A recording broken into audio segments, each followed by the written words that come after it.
Lawyer for WNBA star Brittney Griner says her pretrial detention in Russia has been extended for a month. The lawyer says the relatively short period of the extension is an indication that her trial could start soon. Russian authorities arrested the two-time gold medalist in February after accusing her of trying to take vape cartridges containing hashish oil through Moscow's airport. The U.S. says she's being wrongfully detained. Let's bring in ABC News political reporter Brittany Shepherd for more on that. Brittany, how delicate is this situation for President Biden and the White House right now?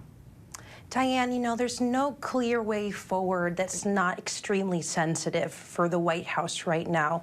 They've already said that Brittney's detention is untoward and unduly, but as we know, the political backdrop between Russia and the U.S. right now couldn't have more pressure and more eyes if you wanted to. There's some discussion through diplomatic channels about that there'd be a bit of a detainee trade. There's a Russian detainee arms dealer here in the U.S. that the White House could potentially get Brittney in exchange for, but all of those conversations are still extremely ongoing, and one wrong move or one wrong conversation could have potentially, life-threatening impact on a young person.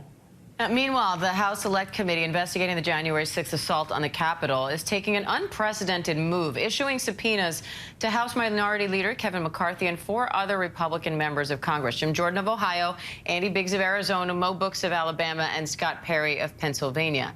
How significant is this escalation, and why are these congressmen so important to the investigation?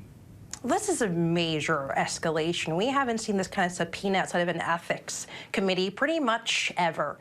The January 6th committee does believe that they are precedented in making this claim that they have the right to issue these subpoenas. They said over the past few months they've privately asked all 5 Republicans to speak to them as part of their at least 1,000 interviews to figure out what exactly happened on January 6th.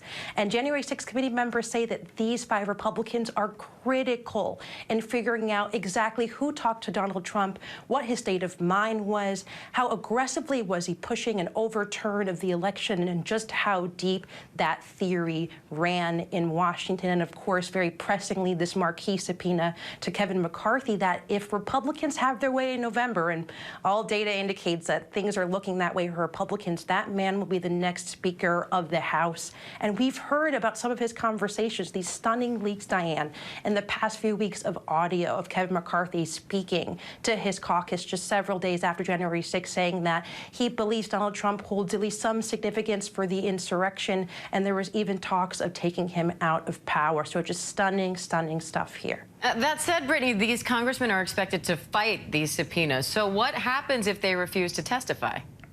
Right, there's no clear way to force them, right? January 6th committee can't go to their house and say that you have to come in front of us or else. And so one of the things that they could do, the January 6th committee could do, is hold them in contempt of Congress. This hasn't happened against another member of Congress for the January 6th committee. They've done it with a couple other members, but who weren't sitting members of Congress, of the Senate.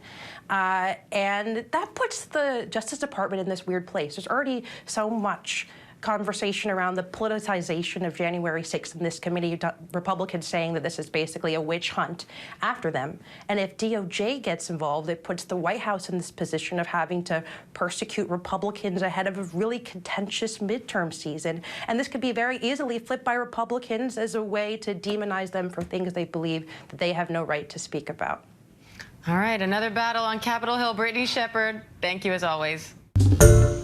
Hi, everyone. George Stephanopoulos here. Thanks for checking out the ABC News YouTube channel. If you'd like to get more videos, show highlights, and watch live event coverage, click on the right over here to subscribe to our channel. And don't forget to download the ABC News app for breaking news alerts. Thanks for watching.